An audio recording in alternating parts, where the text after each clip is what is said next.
चांगला आहे चित्रपट. थँक्यू. आवडला मला. पाटील मास्तर देव माणूस आहे हो. छत्रपती शाहूंनी जशी शिक्षण कार्यात उडी घेतली का नाही, तसं काहीतरी करावंसं वाटतंय. पोरांनो, हे माझं घर, तुमचं बोर्डिंग हाऊस. रयत शिक्षण संस्था, तिथं वस्ती, तिथं शाळा. खरा कर्मवीर आहे भाऊ.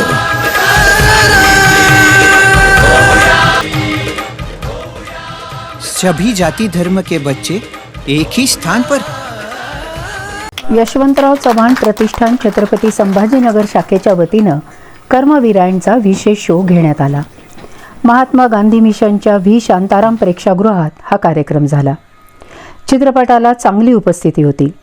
यावेळी कर्मवीर भाऊराव पाटील यांची भूमिका करणारे अभिनेते किशोर कदम उर्फ सौमित्र आणि दिग्दर्शक धनंजय भावलेकर उपस्थित होते.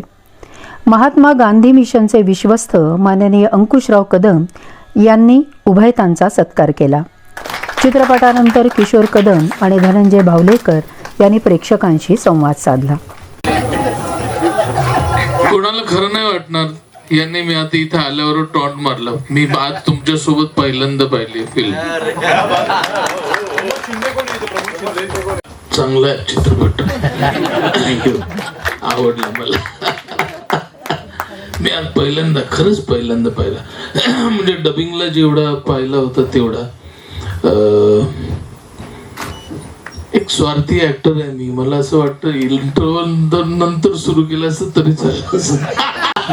नाही, पण दिग्दर्शक म्हणून तू फार खूप वर्ष याच्यावर मेहनत केलेली आहेस आणि खूप पॅशनेटली पैसे जमवण्यासाठी तू जे जे काही केलंस आणि या सिनेमासाठी जो जो जो जो काळ दिलास, जो त्रास सहन केलास आणि शेवटी रिलीज पर्यंत त्रास सहन केलात आणि भाऊराव पाटीलांच्या नातेवाईकांकडून सुद्धा अनलकी असतात. जसं रधो कर्व्यांचं काम मी केलं. वास्तविक आयुष्यामध्ये रधो कर्व्यांनी केवढं मोठं काम केलं, पण तो माणूस दुर्लक्षित राहिला. पालेकरांसारख्या दिग्दर्शकांनी त्याच्यावर फिल्म केली, इतकी सुंदर फिल्म केली, पण ती फिल्मही दुर्लक्षित राहिली. आज त्यांना पाहिजे तितकं आपण आपल्या समाजाने दिलं नाही आणि आज ही फिल्मही दुर्लक्षित राहिली. हे सगळं जे दुर्दैव मोठ्या लोकांच्या वाट्याला आपसूक लिहून येतं, ही अतिशय म्हणजे दुर्दैवाची गोष्ट आहे असं मला वाटतं. पण तुझ्यासारखे लोक आहेत ज्यांच्या मनामध्ये असं येतं आणि धावपळ करतात, आणि माझ्यासारख्या लोकांच्या चेहऱ्यांमध्ये तुला भाऊराव दिसतो आणि तुम्हाला एवढं काम देतोस आणि ते काम मला दिलंस तू, याबद्दल मी सर्वप्रथम इतक्या वर्षानंतर मी तुझे आभार मानतो. Thank you so much. दिसतं तसं नसतं, पण दिसतं तसं असतंही.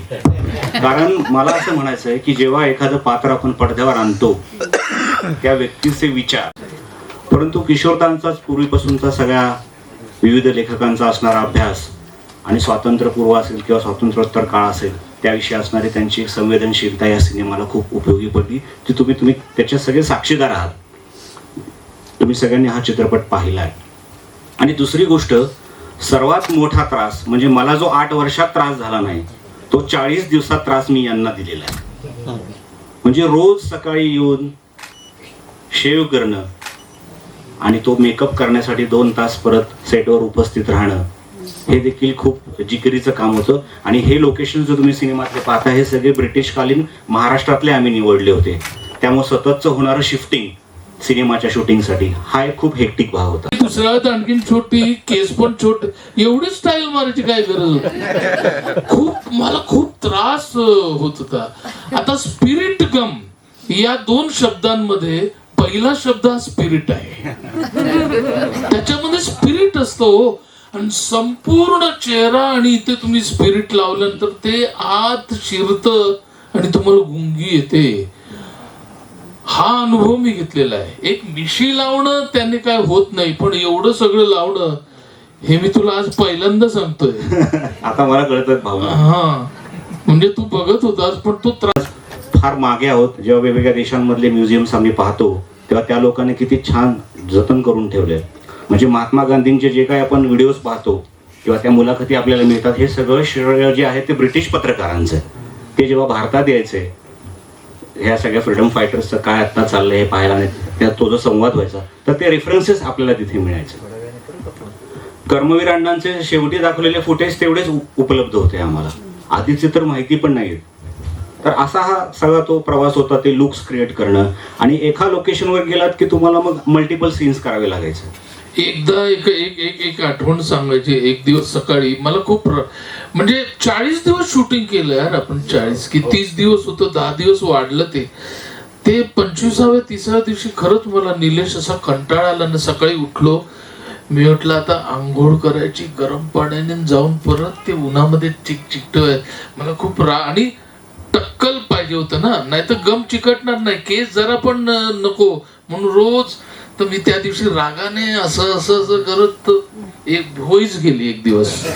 शूटिंग चालू असताना व्हिंटेज कार अचानक बंद पडली.